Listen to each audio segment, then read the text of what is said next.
Homélie du Père Gilbert Adam sur l'Évangile selon saint Matthieu, chapitre 22, versets 1 à 14. Jésus se mit de nouveau à leur parler et leur dit en parabole: Le royaume des cieux est comparable à un roi qui célébra les noces de son fils. Il envoya ses serviteurs appeler à la noce les invités, mais ceux-ci ne voulaient pas venir. Il envoya encore d'autres serviteurs dire aux invités: Voilà, j'ai préparé mon banquet, mes bœufs et mes bêtes grasses sont égorgés. Tout est prêt. Venez à la noce. Au cours des siècles, Dieu a invité son peuple à entrer en alliance avec lui, à partager son amour. Malheureusement, les hommes ont souvent répondu à l'invitation divine par de l'indifférence, du mépris et le rejet des prophètes. Mais Dieu ouvre son invitation à des noces nouvelles dans la nouvelle alliance.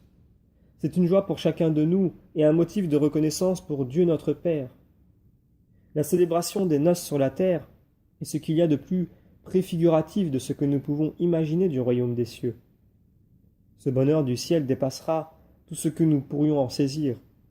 C'est la fête du bonheur d'être heureux ensemble. Nous sommes invités au festin des noces de l'agneau. Tous les événements de notre vie nous préparent à ces noces. La liturgie nous y prépare en annonçant: Heureux les invités au festin des noces de l'agneau. La construction de la communauté chrétienne est le signe où tous ensemble, épouses du Christ, nous nous préparons aux noces du Fils bien-aimé. Nous continuons la lecture de l'Évangile. Mais ils n'enterrent aucun compte et s'en allèrent, l'un à son champ, l'autre à son commerce. Les autres empoignèrent les serviteurs, les maltraitèrent et les tuèrent. Le roi se mit en colère, il envoya ses troupes, fit périr les meurtriers et incendia leur ville. Alors il dit à ses serviteurs: Le repas de noces est prêt, mais les invités n'en étaient pas dignes.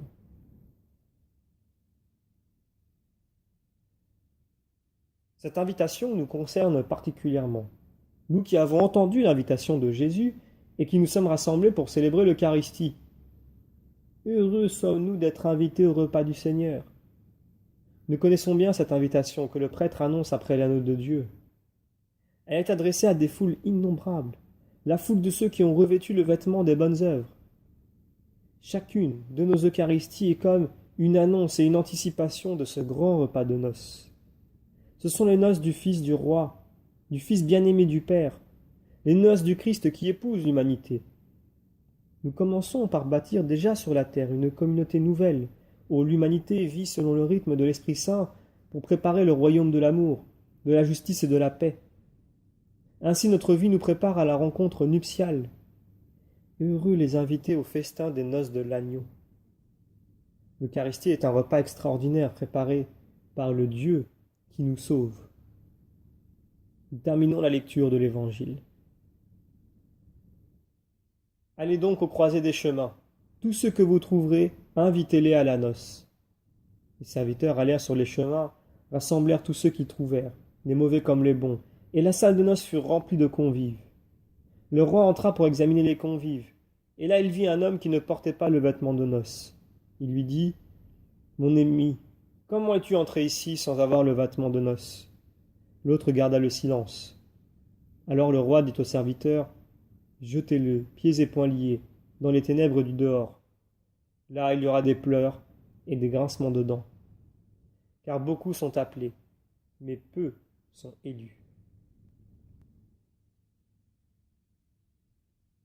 Tous les hommes sont invités sans distinction, sans privilège d'origine. Mais on ne peut s'approcher du Seigneur Dieu sans chercher à lui plaire, c'est-à-dire à nous revêtir du Christ en accomplissant comme lui ce qui plaît au Père. Le vêtement de noces est le symbole des œuvres de notre conversion. Le livre de l'Apocalypse nous dit que le vêtement de lin dont nous sont revêtus les saints, ce sont leurs bonnes actions. Nous ne pouvons pas participer aux noces de l'agneau sans chercher à revêtir notre cœur de tendresse, de bonté, d'humilité et de douceur, de patience. Vous avez revêtu le Christ, dira l'apôtre. Le vêtement des noces, c'est l'appartenance de l'épouse qui se donne à son époux. Selon certaines coutumes de l'époque, à l'invitation pour les noces, on donnait à chacun un vêtement qui était le signe de ralliement, et le plus pauvre recevait son vêtement.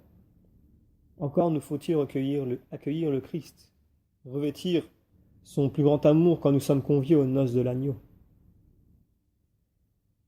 Nous demandons la grâce de nous préparer à la rencontre avec Jésus-Christ.